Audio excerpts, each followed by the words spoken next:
journée qui a donné la parole à l'ensemble des acteurs, quasiment de 9h30 à 20h.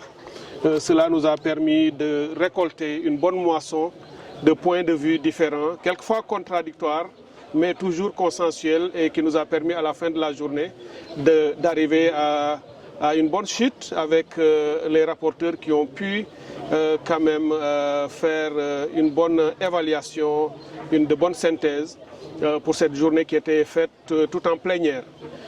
Cette deuxième journée d'aujourd'hui, qui a commencé aussi dans d'excellentes conditions, j'ai fait les 4 groupes pour regarder, écouter. Et j'ai trouvé des participants très motivés, très engagés dans ce qu'ils sont en train de faire et qui ont conscience de l'importance de ce qui se joue aujourd'hui ici à Kaolack.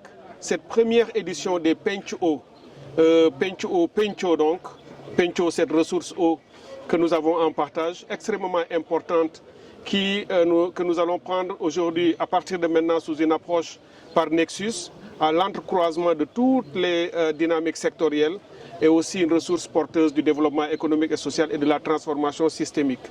Les 4 groupes qui travaillent sont le premier groupe travaillant sur la gestion territorialisée et intégrée de la ressource. Il est important d'avoir cette approche intégrée de toute la ressource eau, de cette approche territorialisée en restant collé aux différents pôles territoires qui dorénavant vont guider l'évaluation ou la conduite des politiques publiques. Le deuxième groupe travaille sur les services sécurisés, eau potable et eau productive, eau potable, l'eau à boire pour la consommation humaine. On l'a dit hier dans nos travaux, l'eau est devenue un droit humain fondamental que le gouvernement a quasiment l'obligation d'assurer à l'ensemble des Sénégalaises et des Sénégalais, partout où ils sont, qu'ils soient du milieu urbain comme du milieu rural, ils ont le droit d'accéder à cette ressource. Mais également eau productive, parce que cette eau va porter la production agricole, la souveraineté alimentaire, booster l'industrialisation et susciter la création d'emplois. Donc c'est vous dire l'importance de cette eau productive par les grands projets de transfert que nous allons faire pour arroser l'ensemble du pays. Il y a également le groupe sur les services sécurisés d'assainissement, l'assainissement étant également un autre volet. Le président l'a dit, l'accès à l'assainissement est une question de dignité humaine. Notre pays a sans doute fait des efforts et des progrès, mais il reste encore beaucoup à faire. Le gouvernement, la volonté est très haute, elle est très forte du gouvernement de résoudre cela.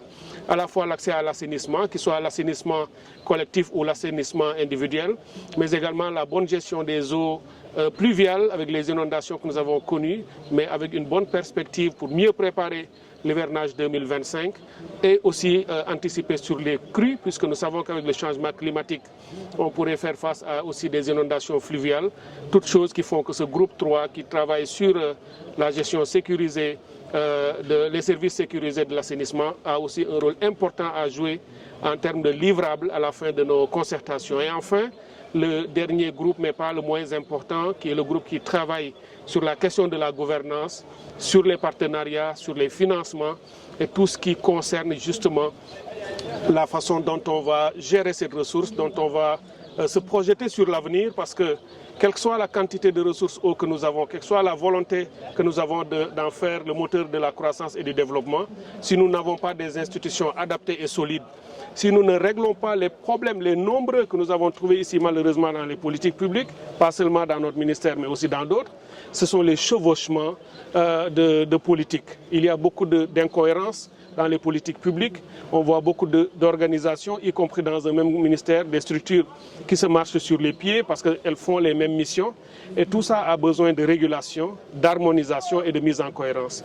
L'eau également, comme l'électricité, comme le téléphone et comme d'autres, a besoin d'une autorité de régulation. Le groupe y travaille pour davantage travailler et affiner ce projet de haute autorité de régulation du secteur de l'eau, qui est d'ailleurs créé par le président de la République, mais qui nous a fait l'honneur et qui a eu confiance en nous laissant amener ce projet ici à ces concertations pour le remettre sur la table afin de permettre à l'ensemble de nos concitoyens d'y apporter leur éclairage et leur contribution pour que nous retournions au niveau de M. le Président pour lui dire votre projet il est très bon, voilà qu'est-ce que les parties prenantes en pensent afin qu'elle soit une autorité la plus consensuelle, la plus inclusive dans son élaboration afin qu'elle puisse assumer l'ensemble de ses missions. La question du financement est aussi essentielle. L'eau n'est pas une marchandise quelconque, ce n'est pas quelque chose qu'on peut vendre comme on vendrait une orange ou une bouteille quelconque. L'eau, c'est une ressource vitale pour la communauté. Il faut qu'on ait accès à cette eau en quantité et en qualité à bas coût et cela demande des financements adaptés au secteur de l'eau.